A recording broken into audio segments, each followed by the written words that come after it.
강원도도 채용비리 수사에 외압이 있었다고 폭로했던 안미연 검사가 오늘 오전 기자회견 열어 곧 발표될 수사 결과가 우려스럽다는 사실을 얘기했습니다. 안 검사는 회견에서 작년 12월 수사 당시 문무일 검찰총장이 외압을 넣었다는 사실을 밝혔습니다. 안 검사에 따르면 당시 춘천지검에서 권성동 의원을 소환하려고 하자 문 총장이 춘천지검장에게 충분히 기술될 사항이 아니면 소환조사를 못한다며 심하게 질책했다는 것입니다.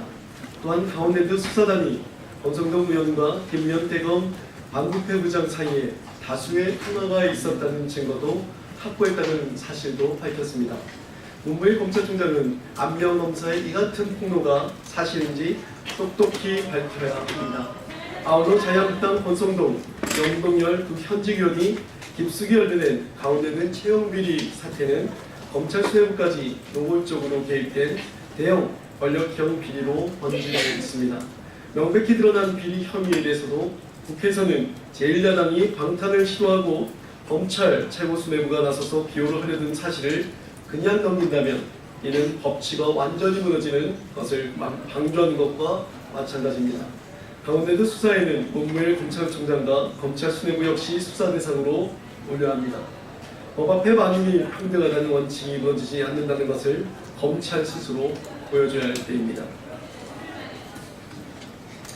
5.18 광주 민주화 항쟁 당시 미국 국무부 비밀문건에서 최종 진압작전의 지시에 대해 전두환이 결정했다고 명시하고 있으니 드러났습니다. 전두환은 그간 회고록까지 출간해가며 끝끝내 자신의 죄를 부정해왔지만 결국 끔찍한 살상의 최종 책임자였음이 명백히 드러났습니다. 전두환은 자신의 정치적 목적을 위해 잔혹하게 민간인을 학살하고 무고한 여성들까지 끔찍한 성폭력을 저질렀습니다. 이러도 모자라 긴 세월 동안 진실까지 왜곡해가며 희생자와 유가족들의 명예를 훼손했음에도 진정한 속죄 없이 오히려 호의호식해왔습니다.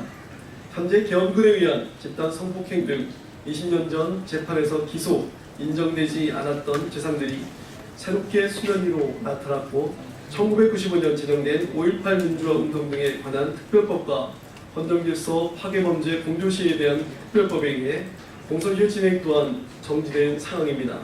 이번이야말로 5.18 특별법 시행을 통해 진실을 밝히고 책임자를 처벌할 수 있는 기회를 얻게 된 것입니다. 최종 책임자 전두환에 대한 조속한 수사와 지혜에 대한 엄중한 형사 책임을 촉구합니다. 이에 용서받을 수 없는 살상을 저지르고 민주주의를 더럽힌 책임자가 자신의 역사적 책임을 다하도록 심판해 평해당한 5.18의 명예를 회복하고 대한민국의 역사를 새롭게 써야 할 때입니다. 2016년 4월 총선 직전에 있었던 북한 해외식당 종업원 집단 탈북에 관련된 의혹이 재차 불거지고 있습니다. 당시에도 의례적으로 통일부와 외교부가 브리핑을 열어 탈북민들의 신원을 공개하고 뜬금없이 대북 제재의 필요성을 강조한 것에 많은 의심들이 제기됐었습니다. 그런데 이번에는 종업원들의 자유의사가 아니라 당시 국정원의 강요로 집단 탈북을 했다는 지원이 나왔습니다. 이번 인터뷰로 기획 탈북 의혹들이 점점 진실로 증명되고 있는 것입니다. 이에 민변은 국정원 12명 탈북은 납치극이라며 이병기 청와대 비서실장과 이병호 전 국정원장 등을 검찰에 고발했습니다. 선거를 앞두고 대북 조작 사건을 벌인 것이 사실이라면 민주주의를 파괴하는 심각한 범죄를 벌인 것입니다. 조작을 통해서만 선거에 임할 수밖에 없었던 박근혜 정권의 민낯이 참담할 따름입니다. 정부는 이제라도 관련 진상을 철저하게 규명해야 합니다. 박근혜 정부가 파렴치한 정치 공작에 북한 주민들을 이용했다는 의혹을 우선적으로 밝혀내고 종업원들의 거취에 대한 해법 또한 신중하게 모색해야 합니다. 만약 박근혜 정부가 당시 총선에 남북 문제를 이용했다는 의혹이 사실로 증명된다면 진실에 따라 단호하게 심판해야 할 것입니다.